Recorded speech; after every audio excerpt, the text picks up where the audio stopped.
I'm Charles Tackett of Bokoshe, Oklahoma. I live out here on Mine Road, about a quarter of a mile north of the fly ash dump pit.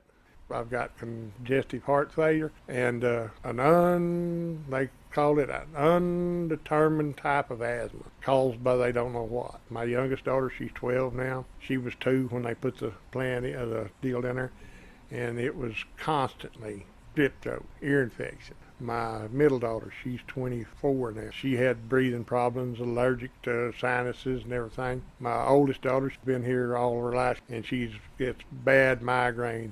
I don't want nothing in the ground or the water that 30 years from now my great grandchild can go out there and be digging for fish and worms and get his hand in something that is going to cause him to die of cancer. My name is Karen Looper, and we're in Bokoshe, Oklahoma. My son, he'll be 16 here pretty soon, and he has respiratory problems. He goes to the doctor and has breathing treatments every 6 months. They have him on Symbicort, Buterol, Asthmanex, Zyrtec, Singulair, all these different medicines for his respiratory problems. His lower lung capacity has been at 20% before, but I know it's rough on him. He's been sick a lot, and he's missed a lot of stuff as far as activities in school and things like that. Lived in this area all my life, and my son, he's lived where fly ash has been dumped. The way a crow flies, probably half a mile from my house. He's been around it all of his life. You can sit up there on top of the mountain when they dump fly ash, you can just see it just bubble, cover the sky. I think that's what it is. But like I said, you're not going to get nobody to admit to it. What the deal was is when I went to the doctor over at Fort Smith, they done x-rays on my lungs, and the attending come out and told me I had lung cancer in my left lung. And he sent me to Tulsa, and they done more x-rays and stuff. Well, they couldn't find it. Well, come to find out what it was a clump of fly ash that got stuck in my left lung, and over a period of time it kind of spread around, evaporated, and spread around through my lungs. But anyway, I still ended up with small airways disease due to chemical accumulation, which later on now they call it COPD. I ended up with asthmatic bronchitis, sleep apnea. Some was, they admitted, was caused from fly ash, and some they wouldn't admit was caused from fly ash, which I'd never had any problems before then. I think it was all caused from fly ash, but I'd never had any trouble breathing until I started working at fly ash pit. Well, any time you're covered with fly ash, anywhere a spot of sweat comes up, the top layer of your skin blisters. The moisture will come up to that fly ash is what it does, and it'll make a bubble on your skin.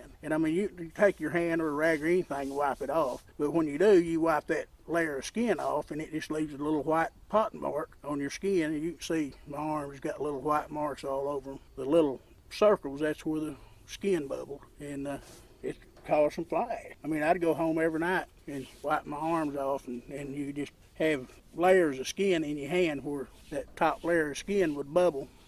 It ain't a good deal, I mean, for nobody. I wasn't born with asthma. And my mother, she has it also, but she wasn't born with it either.